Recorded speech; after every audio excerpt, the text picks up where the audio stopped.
All right, let everybody into the webinar. Welcome to Powerhouse Arena's virtual events. My name is Chris. I'm the events coordinator here. And tonight we're hosting the launch of Abundance by Jakob Guanzon. Just a few years ago, we hosted Jacob for his first reading during grad school, and we're very proud to be bringing it full circle with the launch for his debut novel. Share a link to buy a signed copy of the book in the chat. Jacob will be in conversation with Mina Hamedi. If you have any questions, you can use the Q&A function at the bottom of your screen, and they'll take questions at the end of the event. And let me introduce our speakers now. Mina Hamedi grew up in Istanbul, Turkey, and is of Turkish and Iranian descent. She has an MFA in nonfiction from Columbia University School of the Arts. She works at the literary agency Janklow Nesbitt, and is writing a collection about her grandfather and the nature of legacies. Jakob Guanzon was born in New York and raised in Minnesota. He holds an MFA from Columbia University School of the Arts and lives in New York City. Abundance is his first novel, and I'll hand it over. Well, thank you, Chris, for that wonderful introduction. I wish that we could all be in a room together, but you know, this is not too bad either. So Jacob, do you want to start with maybe reading a passage or two for us? Yeah, well, let's do that.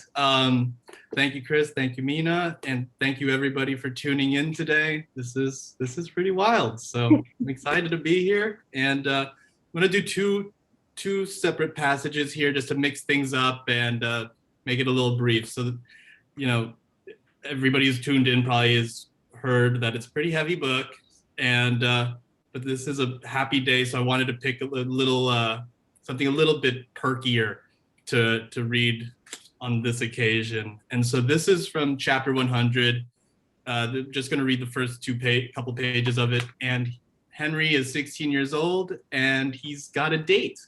So so yeah, let's just get right into it. Okay. Chapter 100. This was more than excitement, miles beyond the pre-sniff thrill while cutting lines on a pool hall toilet tank, or the happy flash of a fridge glimmering with beer bottles in a parentless house. This anticipation was charged with a kiddish purity, plus a twang of nervousness. Embarking on the drive down to Michelle's place, Henry was giddy. Sure, he'd seen and sniffed and drunk and smoked his fair share, but when it came to this, a date, he was a novice, a toddler love-drunk on a schoolyard crush. In terms of sex, let alone the most basic rituals of attraction and engagement, he was utterly inexperienced. Anticipation had him in a frenzy. He had to get his shit together. If he didn't, Michelle was bound to detect just how flagrantly chaste he was the instant she climbed into the truck. A bouquet of roses sat on the middle seat. Initially, he'd lifted the center console to remove the barrier between him and Michelle to optimize drive time proximity. He'd imagined her fawning over the flowers and, unobstructed, sidling across the seat and into his lap, and this made him a total fucking moron. Corny, naive. He slammed the console down to hide the bouquet, which coughed a petal to the floor. He reeked of enthusiasm and was drenched in effort, obliterating any chance of exuding an air of bad boy nonchalance that, at least in the movies, drove girls like Michelle wild. In her email, she'd suggested they hang out. No specifics, no potential date spots, not even a single exclamation point. Even still, he'd splurged his buckthorn earnings on preparations, casting himself headfirst into fantasies of sex and elopement. In his front pocket was $100 just for tonight, perhaps for a dinner they hadn't discussed, maybe later a movie never mentioned, and Christ, he'd even loaded the truck bed with sofa cushions and sleeping bags, just in case she suggested they find a private place to park and dig into each other under the stars. He'd bought and was now wearing a crisp pair of black Wranglers, black Timberlands, and a too small t-shirt that showed off the new arms he was so proud of, bronzed and oak sturdy from the last 2 months of work. Like some James Dean wannabe, he'd even rolled up the sleeves to reveal the blotchy collage of stick and poke tattoos the skinnies had left on his upper arms. He'd sprayed himself in a cologne he couldn't pronounce, and now cranked down the window to let the wind rinse the yuppie juice off him. After the first exhausting yet lucrative week of the buckthorn hustle, he had shaved his head, which, in the rearview mirror now, made his cranium look egg-shaped, delicate, suggesting none of the Marine Corps grit he'd been striving for. He'd washed and polished the truck, emptied out the ashtrays, vacuumed every cushion and crevice, and this was an absolute disaster. He ripped the pine tree off the rearview mirror and chucked it out the window. Michelle lived 45 minutes out west, out in the sticks in a trailer park set behind a new outlet mall, so Henry had ample time to stew himself into a panic. Each mile cast the landscape into a deeper shade of atrophy, as if, by contrast, to further highlight all of his infantile hacks at seduction, which were bound to snuff out any prospects of romantic success. Flanking both sides of the highway were stretches of scorched farmland, the horizon flatlining in the distance like a dying patient's EKG, disrupted occasionally by a slouching farmhouse or grain silo. Weather-battered billboards advertised hunting gear, salvation for spared fetuses, recreational vehicles, talk radio, and fishing boats. One warned that, after the next exit, there wouldn't be another McDonald's for another 37 miles. When he was 5 miles from the outlet mall and Michelle, out mall exit and Michelle, the billboards took on a new glossy retail sheen, bold fonts shouting about the designer bargains and family dining options to be enjoyed in only 4 miles, 3, 2, and exit now for savings beyond his wildest dreams. The exit ramp overlooked the immense shopping complex. Lines of cars were worming into a parking lot so full it was shimmering, looking as if a square mile of ocean had been airlifted, then stitched into the plains. The single service road running between the freeway and the mall's perimeter was clogged, bumpers inching up to bumpers, the summer air pasty with car exhaust and impatience, everybody in everyone else's way. Henry's was the only vehicle that didn't slither into the lot with the rest. As soon as he passed the entrance, the road cleared. He floored it, making up for lost time and traffic, gunning a quarter mile down the open road until screeching with a hard right turn at the Indigo Hills residential park sign, an eggy pair of briefs sagging off its corner. While the only suggestion of hills in the trailer park were the sharp buckles and craters in the pavement, it certainly felt blue, subdued. Its willow-shaded lanes stood in unnerving contrast to the outlet mall's previous commotion. The drone of cicadas seemed to be coming from inside the trailers themselves, every last set of curtains drawn shut. A messy network of power lines cross-hatched the sky, so peering upward felt like being on the wrong end of a fishing net. And then there was life, Michelle. Slumped in an aluminum lawn chair, she sat with her legs sprawled as if sunbathing, though she was covered in the same getup she'd worn every day back at Inpatient, a hoodie zipped up to her clavicle, tattered blue jeans seemingly held together by an orthodontic arrangement of safety pins, and the same pair of Doc Martens, only now with laces running slack from their eye holes. She'd since dyed her hair a peroxide blonde, and a stripe of black roots ran like a flattened mohawk down the part of her hair. She looked so resplendent that for the first time ever, he wished he was creative or artistic, not for the sake of capturing this image in a painting or photograph for longevity, but to sing her praises. An ode, a tribute, a war cry. No, he wanted to write her a symphony. He had to get his shit together. When he beat the horn, she stirred and shot him a grin full of that cool restraint he couldn't muster himself. Then again, she'd probably spent more time training her lips to remain pursed over her own gray teeth. She folded the lawn chair flat, shoved it past the wood lattice brimming the underside of the trailer, took a bong rip, then set that behind the lattice too. Pewter smoke oozed a hazy aura over her. As she approached, her loose boot trot thumped with all the clunky defiance he remembered. The only flicker of timidity escaped when she tugged her sleeves past her fingernails, not stubby and raw.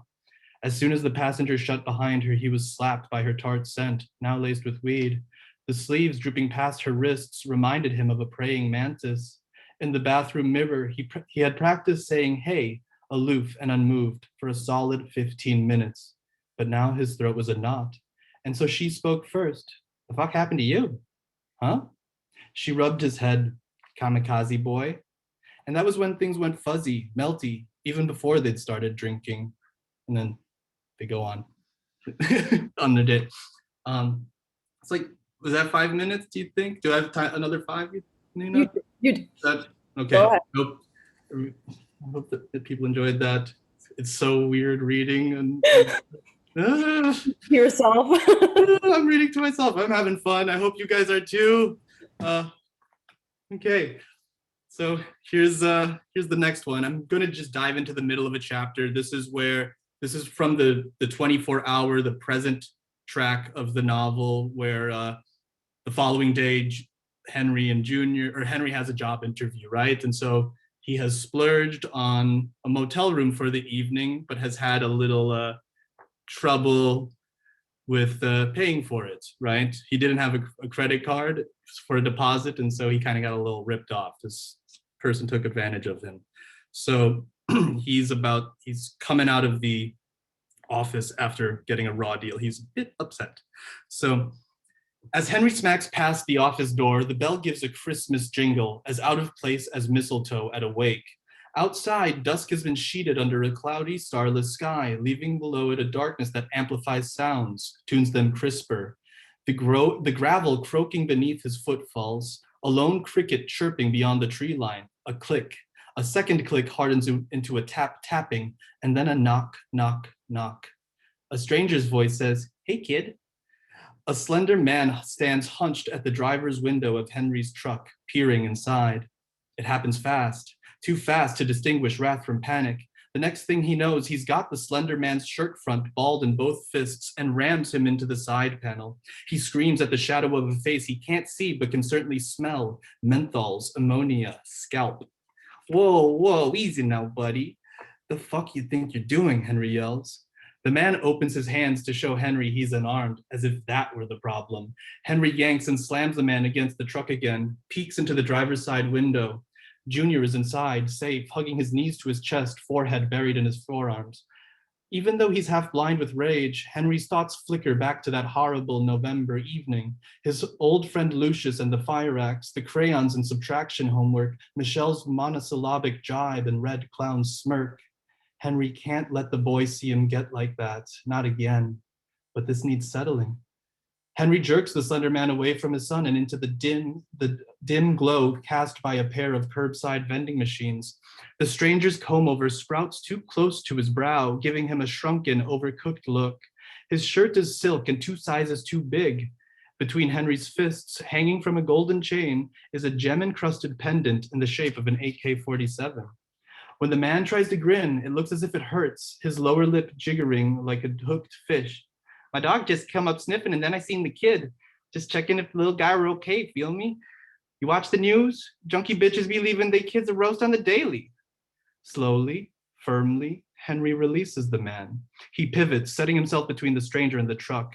No leash in the man's hands, no doggy bags poking out his pockets, though something heavy in his waistband. What dog? Henry says. She here somewhere, the man says, pooping or some shit. Come, doggy. It's so still, so quiet that Henry hears cartilage creak as his fingers flex back into a fist. Come, doggy. The man tries whistling, but only shoots a putrid gust past thin, brittle lips. Then, in spite of all suspicion, a dachshund's head materializes under the tailgate of Henry's truck. The dog doesn't obey the man's thigh slaps and calls, instead scampers toward the service road. The man darts after it. His pants are so loose and weighed down that he has to hook his fingers into the rear belt loops, turning his silhouette into some handcuffed fugitive, waddle jogging around the parking lot. Henry climbs into the pickup, asks Junior if he's all right, if he was scared. The boy says yes, then no. He doesn't budge, locked in an upright fetal position. Henry pulls the truck up to room 8, but leaves a 3-car wide gap between him and the Mustang. When he slips the backpack onto Junior's shoulders, he sees the nape of the boy's neck is shining with sweat. Is he that sick? Or had he been that scared? Opening the door to room 8, he leans down to the boy's ear. We're here, he says, in as comforting a tone he can muster. I'm right here. And so is the small-faced stranger who, through raspy breaths, now greets them. Hey there, neighbors. He's cradling the dachshund awkwardly, like a child struggling under a load of firewood. Henry presses Junior into room 8 and closes the door without stepping in himself. He turns around, holstering a fist in his front pocket. What do you want? Question is, what do you want? The man winks, then wiggles 2 paws into a sad mambo. She for sale. The dog is belly up, hind legs spread, and she is clearly a he. We're good. You sure?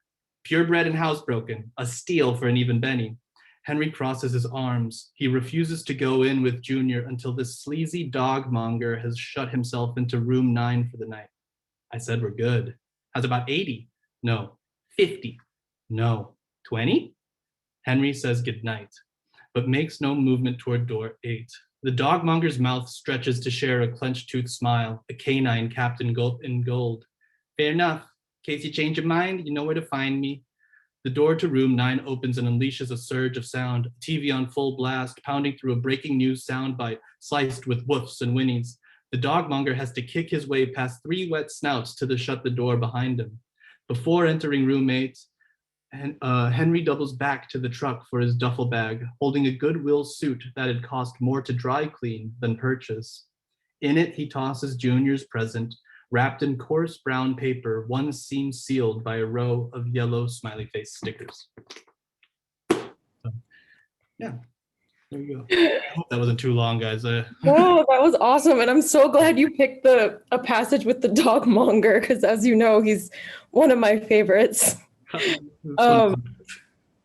So for those of you who haven't read this wonderful debut, each chapter begins with like a dollar and cent amount, and then that kind of determines how the story goes. So instead of chapter 1, I can just Chapter 1741. Okay, so that's chapter 1, and then do you want to show like the list of chapters? Yeah, that's a good idea.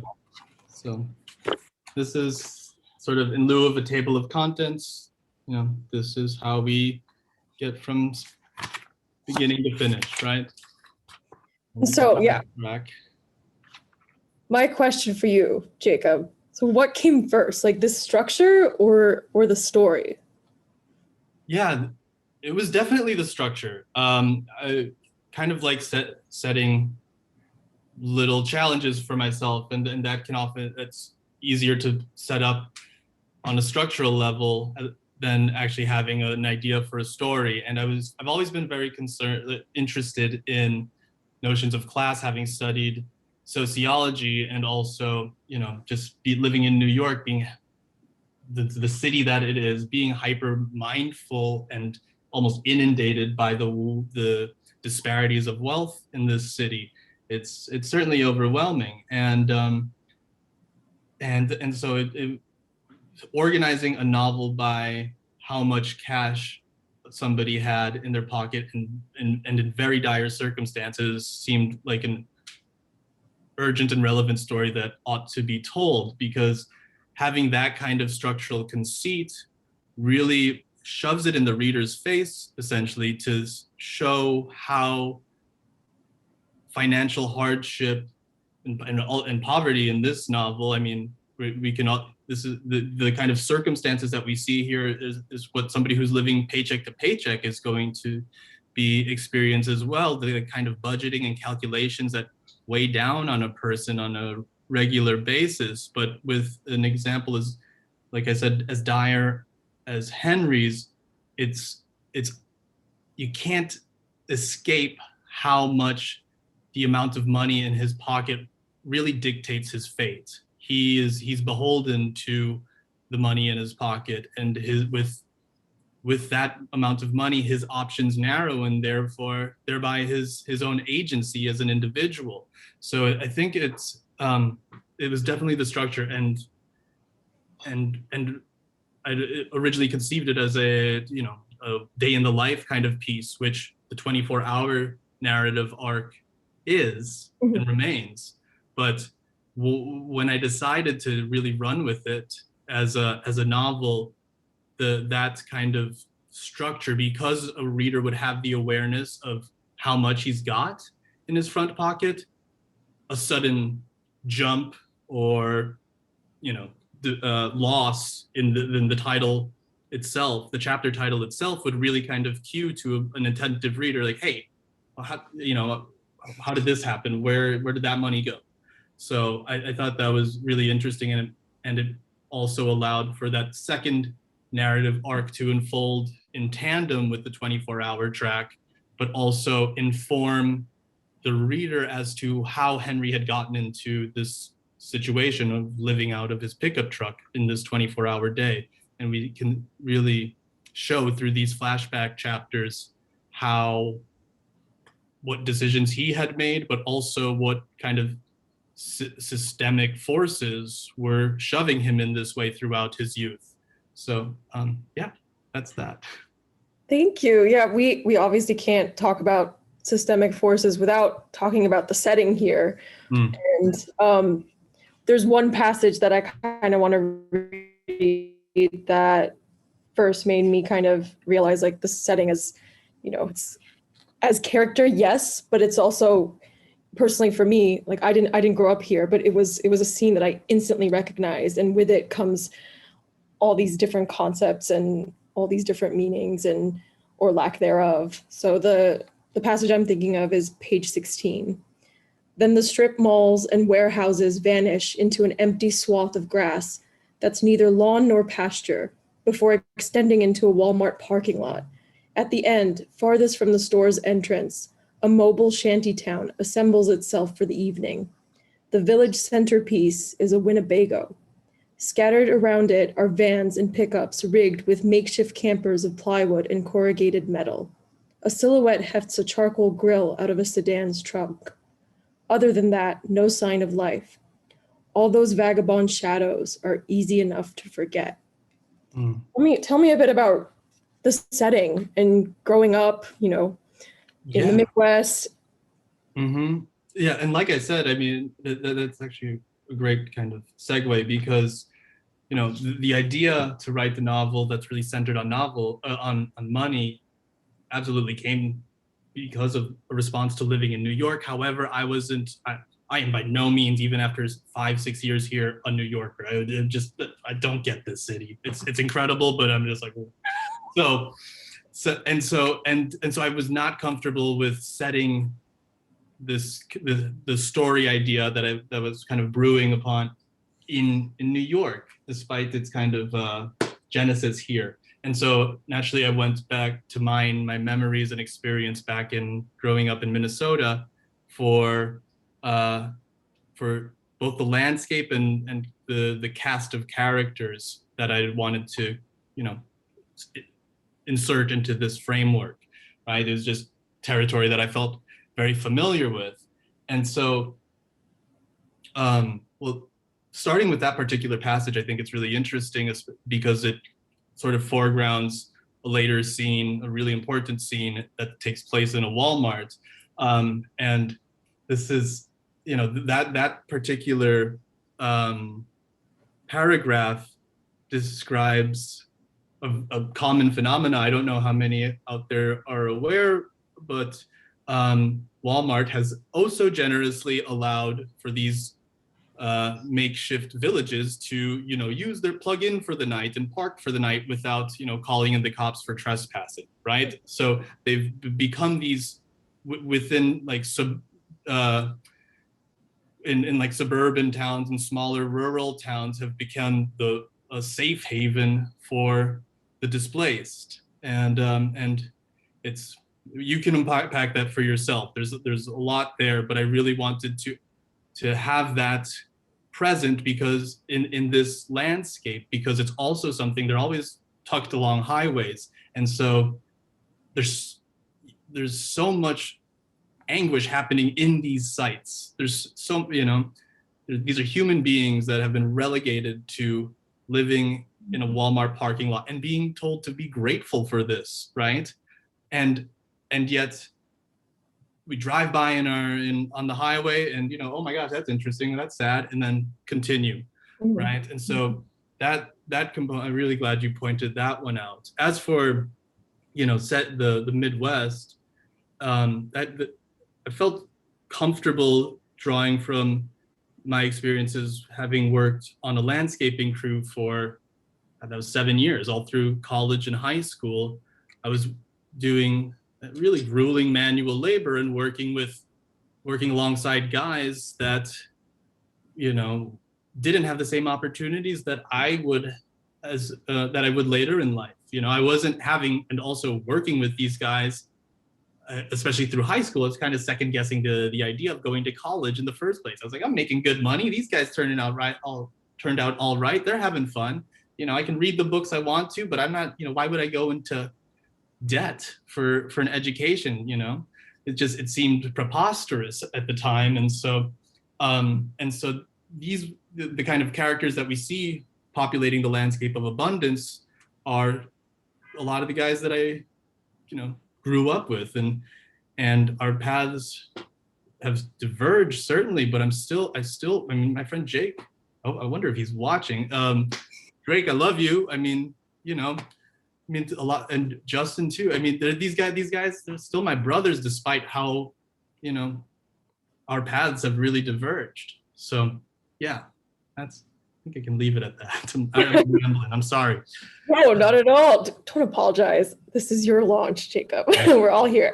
Wait, you said cast of characters and your own logic kind of coming in the way. So I obviously have to ask you to tell me kind of about your depiction of like the life of an immigrant, like a first generation kid.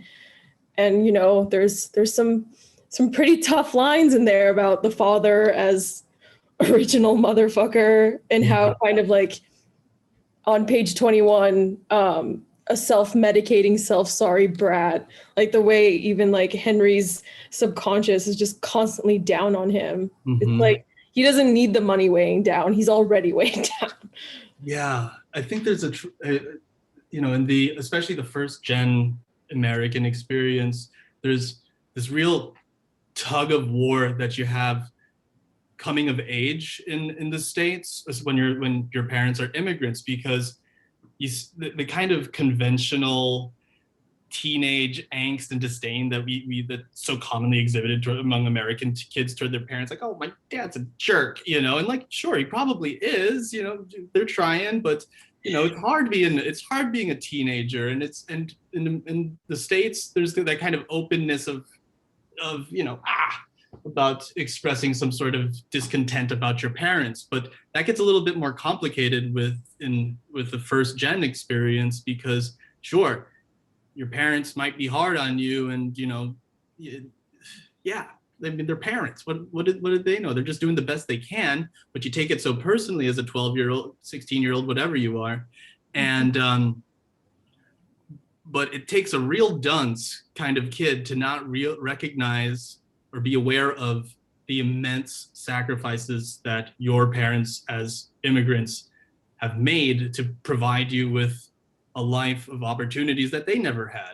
And so, that kind of tug of war, internal tug of war of guilt and resentment, but also immense, respect, I think is really, really charged with some incredible narrative fodder that I wanted to charge, pack into this character, because I needed to do some unpacking, on a personal level myself to figure out, right?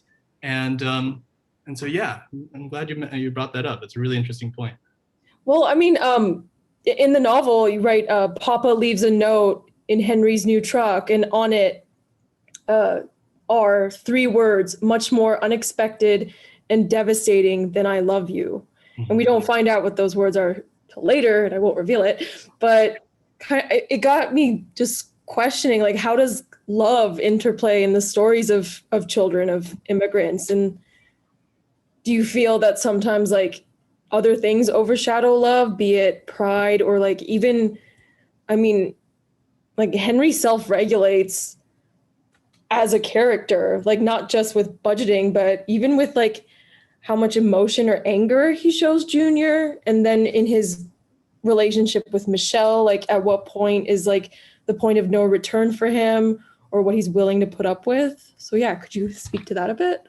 Absolutely. Well, there's 2 really great points I want to unpack there just a tiny bit. The first being, the notion of love in at least in Filipino families, a lot of Asian families as well. And I mean, whatever, I won't specify the demographics, but in my experience, the notion of the idea of love within the family, from my own father and extended family, everybody, love was a given. We love hard. and it's open. We're huggers, we're kissers. We hold each other tight. And so that's a given. However, the pride thing is you got to earn that in a Filipino family, and that's where you got to put in the work. And so that's where the real conflict, I think, in Henry's character lies, is that wanting to live up to all that his father had provided for him, had sacrificed for him, and so that's where that notion really lies, I think, is that push and pull between, or the distinction, I should say, between love and pride. Mm-hmm.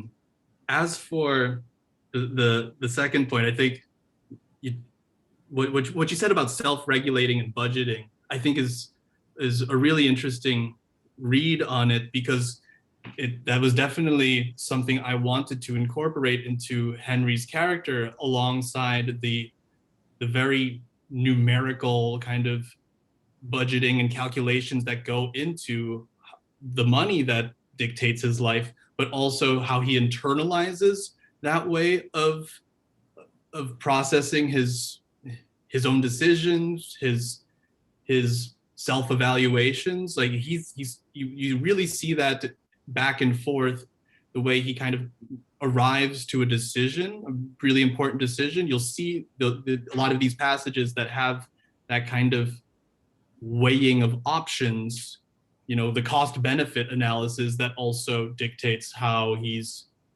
whether they're going to, spend the night in a motel or get dinner, kind of budgeting, right? So that's, I think, a really important point that you brought up. So good reading. I try.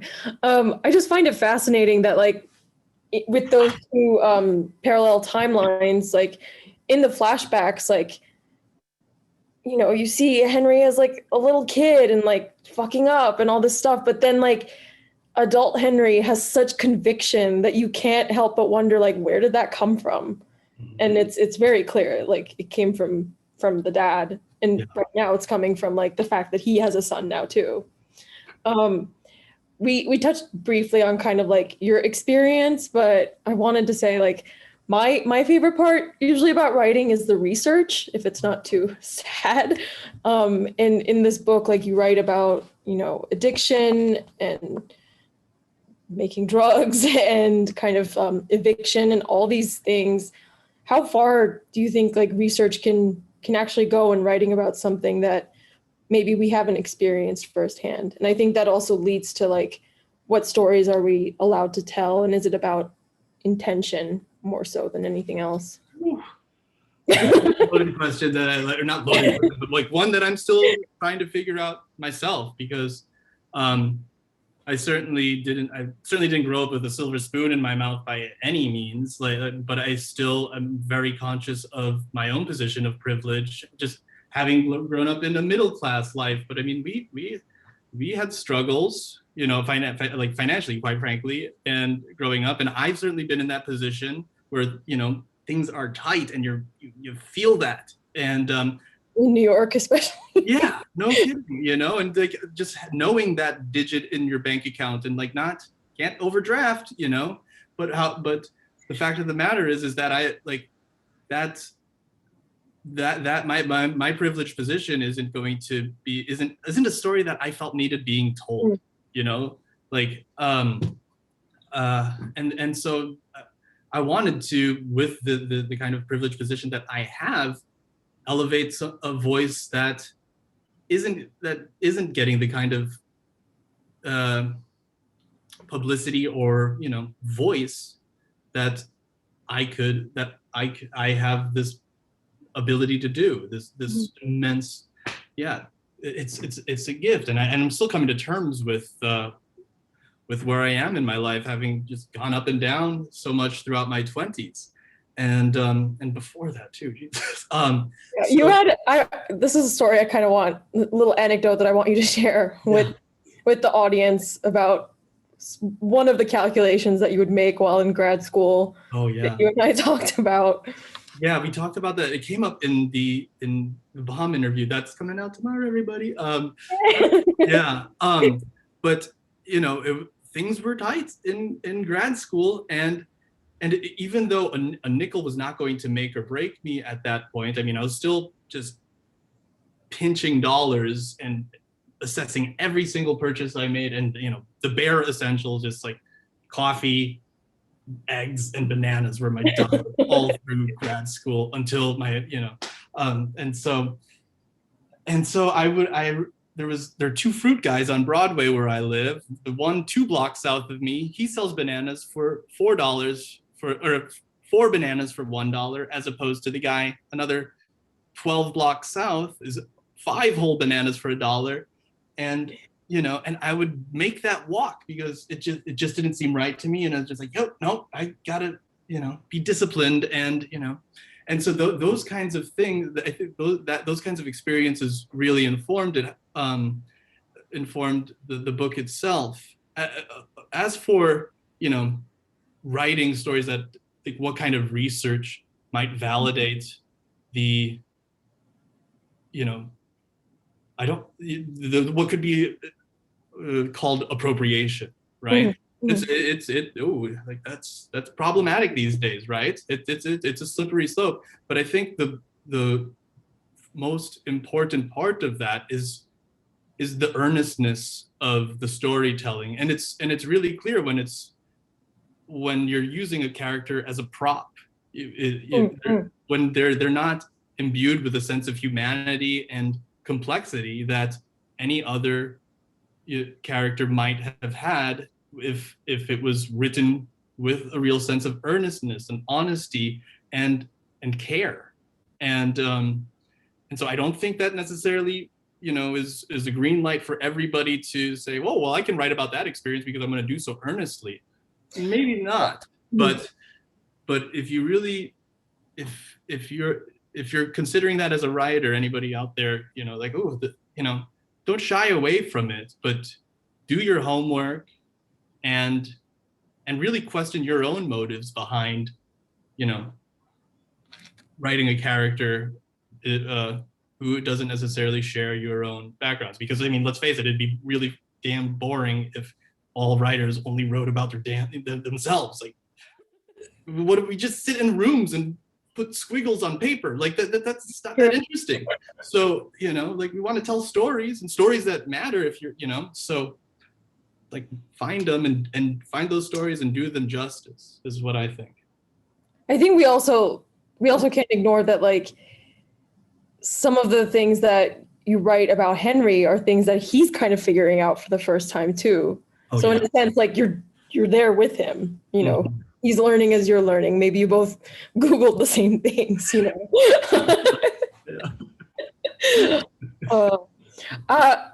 haven't touched on Junior a lot, and I wanted to ask kind of like, how did you write an 8-year-old boy so well? I think it's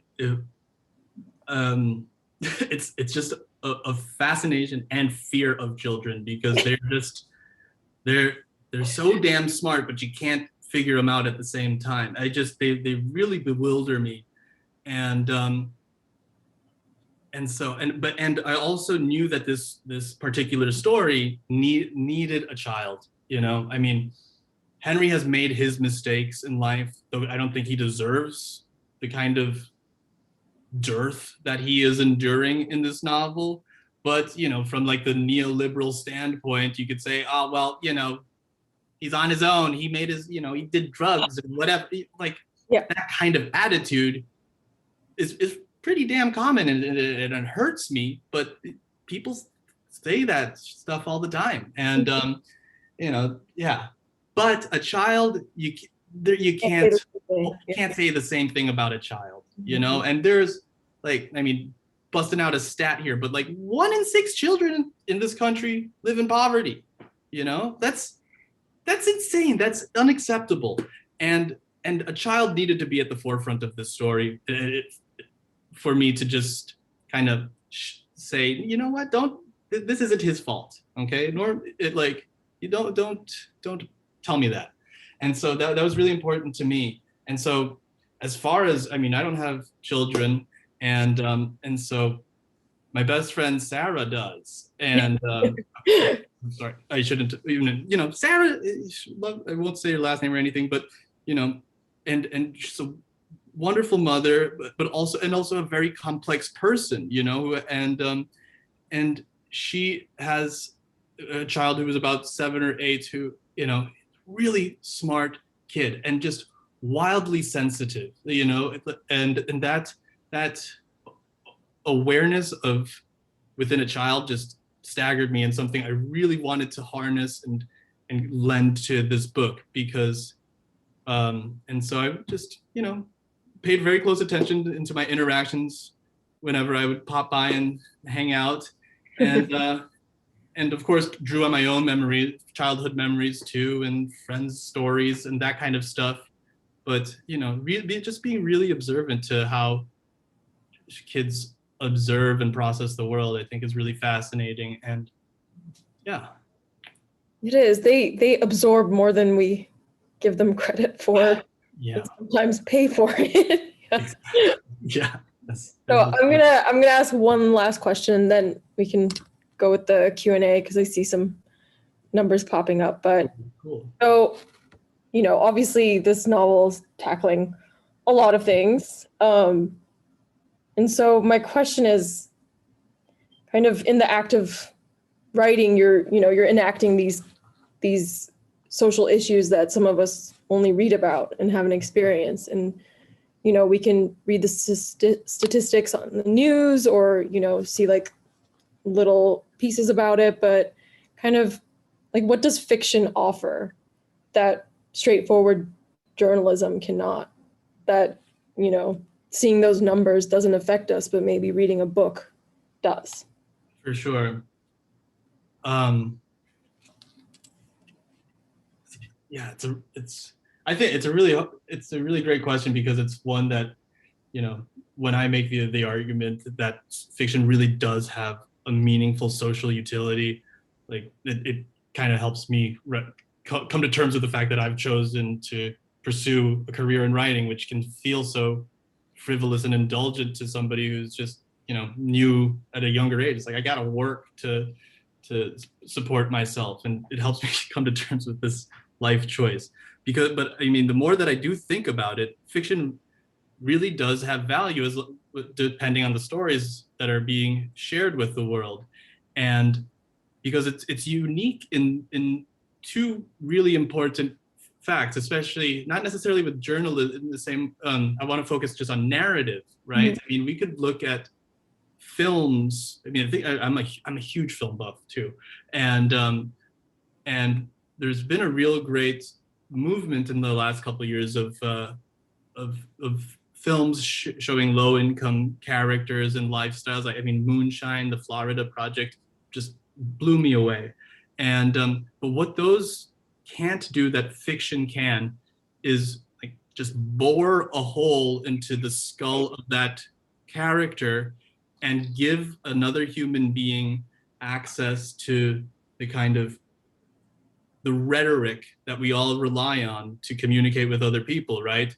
And just lay it down in explicit terms as to how this person is processing their reality, their emotional experience. And that's something that not film can't do, nor journalism, right? And another, when you mention journalism, that really makes me think of how fiction has the ability to really encompass and just rein in all sorts of seemingly disparate or siloed social issues that journalism can tackle and mention, but can't wrap its arms around the scope of how inextricable, the eviction crisis is, healthcare,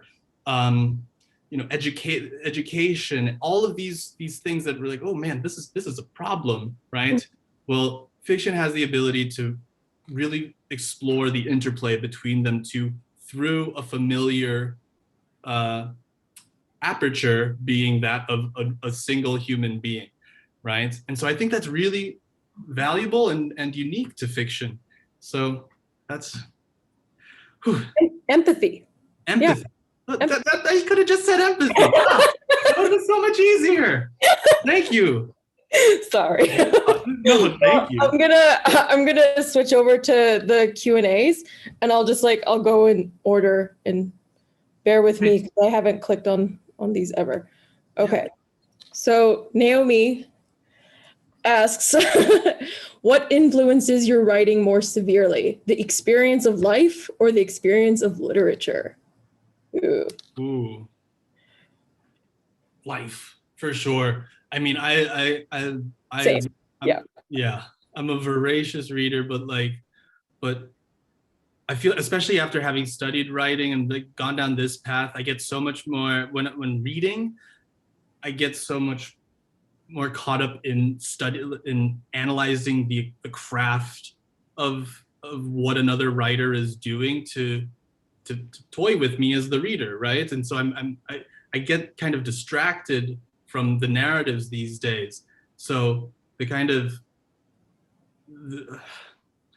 the more corporeal and visceral experiences of just the day-to-day life that are actually going to make for interesting reading in my own work. That's where I really kind of mine for ideas and samples to insert in the work. Yeah, I remember you saying that. I mean, I'm like this too, where things that are emotional we experience very physically, and with you, like sometimes you said it comes out in the form of these like long descriptions that you have to like chip away at till you like get to that shorter paragraph, let's say. Yeah. Let's see.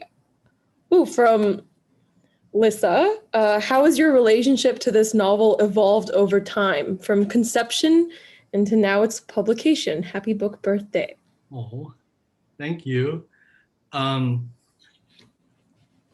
I've taken quite a step away. It's interesting because I've been caught up in this new novel for the last probably year and a half that I've just been chucking myself in, losing myself a little bit. It's a wild one. And so Abundance has, until I got this in the mail a couple weeks ago, I was like, God damn, this is real. And as I read through these passages, I realize how near this book is to me. And I mean, it's my baby. It's my baby. And so that's how I feel about it. It's like they had the empty nest thing, when I set it aside for a while and it was going to the typesetter and everything, but now it's back and I couldn't, I'm a happy mama. So. Well, I mean, yeah, for anyone in the publishing world, everything takes really long. So yeah. Yeah. It's here. So we have a question from Sarah. Was there anything you read while writing Abundance that really influenced you? Ooh, it was after writing Abundance that, the first draft, I wrote the first draft in kind of like in this whirlwind of 7 months, and then combing through, really starting to, draft it and polish it and, get all those working pieces to click, because there's those two timelines, etc. That and also being mindful of, where my own personal experience didn't fill in the gaps. Like there's maybe plausibility issues, and also doing this particular story justice. And so the one, I chucked them in the acknowledgements was Eviction by Matthew Desmond was enormous, because I've never been in that experience. And that is, not only just incredible reporting, but also phenomenal writing. He's just a damn good writer. And also the Jim Crow experience, because there's a couple chapters that deal with the incarceration system, and Michelle Alexander. And again, I also had a shout out to her because having studied sociology, we talked about the incarceration system in this country, and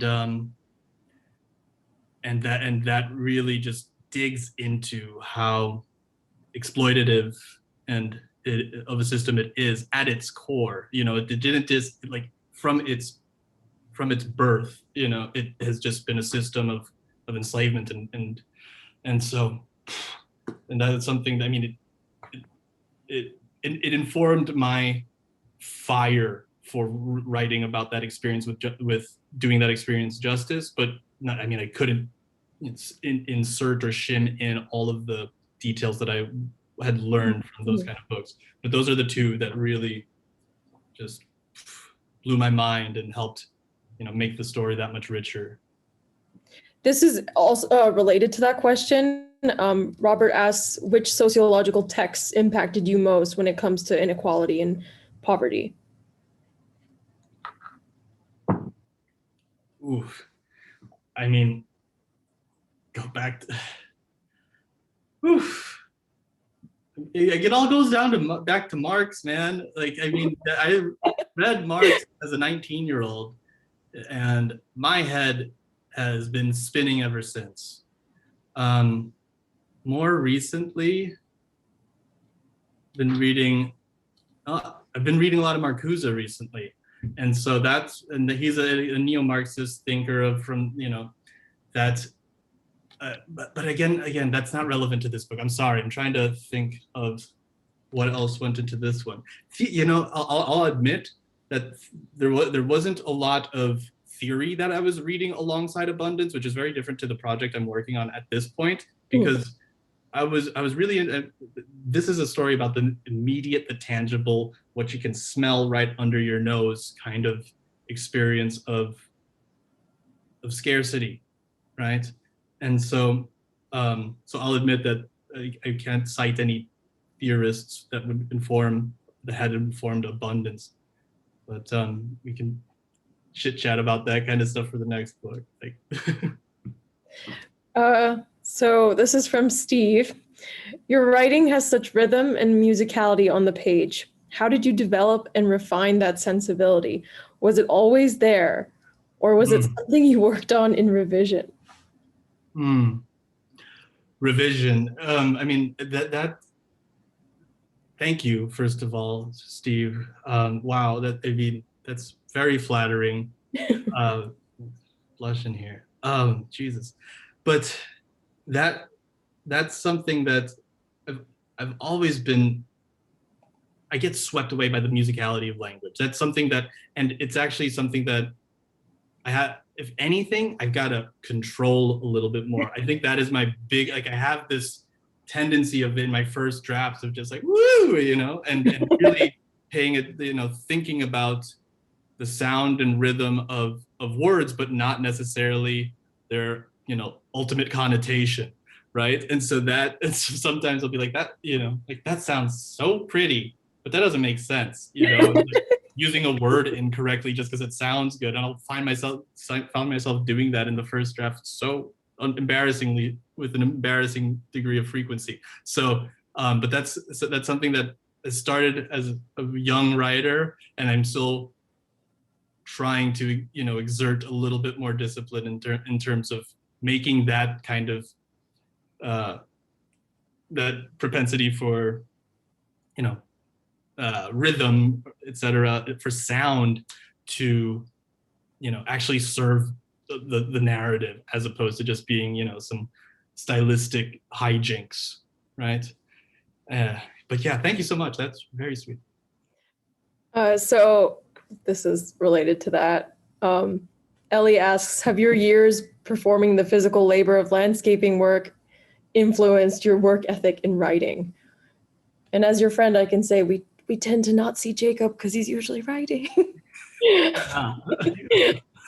Yeah. Hi, Ellie. Yeah, it's so true. I think, well, first of all, that kind of manual labor, I mean, like landscaping is no joke. You're out in the heat, humidity, and wrestling with boulders all day, just digging holes. I mean, I can't imagine a worse fate than having to rake rocks for, like that rock raking. That's tongue twisters. The worst thing I've ever done in my life, and have to do it for hours on end. And anytime I think I'm having a bad day of writing, and just like I'm just not making any progress. I always just think back to, or even just in my day job, at the office or here at work, but doing my, oh, I don't like my job, it's like, no, I remind myself, it's like, you're not raking rock, and everything seems easier, lighter, and you remind yourself of the gift it is to have to work in an air-conditioned room. I mean, it's easy to take for granted once you get in the habit of white collar work, but golly, it's really informed my work ethic, because it can always grind a little harder is what I think. And I definitely got that from landscaping, because it got competitive among the guys, and and so grind a little harder, pick up something a little heavier, just like show off, but ultimately that trains you. So yeah, great question. Thank you. So we touched on this a bit with the immigrant experience, but Corey asks, how do you think you were similar to the characters in your book, and where do you think you diverged the most? Good question, Corey. Yeah, it's a really good question, because it was really the kind of launch pad for the story in so many ways, was thinking about how, like I mentioned very early on in this call, about how my life diverged from the guys that I worked alongside, my really, really close friends, that I worked on the landscaping crew with, and so kind of imagining where my life would have gone if I stuck in that route as just a day laborer, and where I could have ended up, because I was a kid, making bad decisions too, but just having fun, but the kind of fun that could get you arrested, but you don't think about that when you're 16, right? And I mean, and naturally, again, I had to hyperbolize a lot of the kind of actions that propel the story forward, and really imagine what would make for an interesting story, and really pull the reader in, because you gotta, but I think I'd be remiss to try and deny that there's a really big kernel of myself in Henry, but one that's a lot more, I think he draws a lot more on the impetuous and impulsive side of my own personality, that I have a little bit better of a handle on. Not that much, but enough to behave in society, whereas Henry can really take those really run with an impulse, run with an urge, and I think that's a real one of his kind of defining is fatal flaws, kind of. But yeah, there's definitely a big core of me in that guy. So we have a question from Christopher. Greetings from Minnesota. Did you encounter resistance in the literary community or elsewhere for writing explicitly about money, given Americans' resistance to talk openly about it? Good question. Ooh, that is a good question. Maybe that's why I never thought about the money being like a reason why I got so many rejections from the start. Like with Agent Hunt, it was hard getting, sharing this story. Like, just no agents would bite, and I was like, damn, I thought this was cool, and I didn't. Yeah, we do have an aversion to talking about money in very specific terms, and but I can't answer honestly whether I believe that it was the kind of how forthright this novel did discuss money, if that was what I feel like hindered any interest in it. So I'm not going, I don't know if that's it, but I do think that in general we really got to do some work as a society in openly discussing money, because it shouldn't be taboo, because these are digits that change lives and affect lives in really powerful ways. And if we're especially, like this note, like one thing that I'm always think is weird is that we don't talk about like workers and don't talk about our salaries. Like, oh no, no.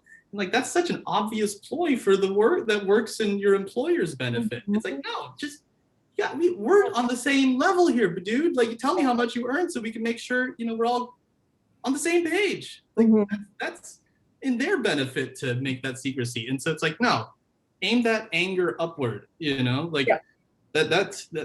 So yeah, not down or yeah, exactly. That co-fighting among the middle and lower classes, like, no, we're the team here. So and that's something about this taboo of discussing money. It's like it definitely benefits those on top, and so no, be open about it, discuss it, get those digits out there. So that's what I think. So Andrew asks, what's different about your writing process before versus after finishing this novel? Say it one more time, I'm sorry. What's different about your writing process before versus after finishing this novel?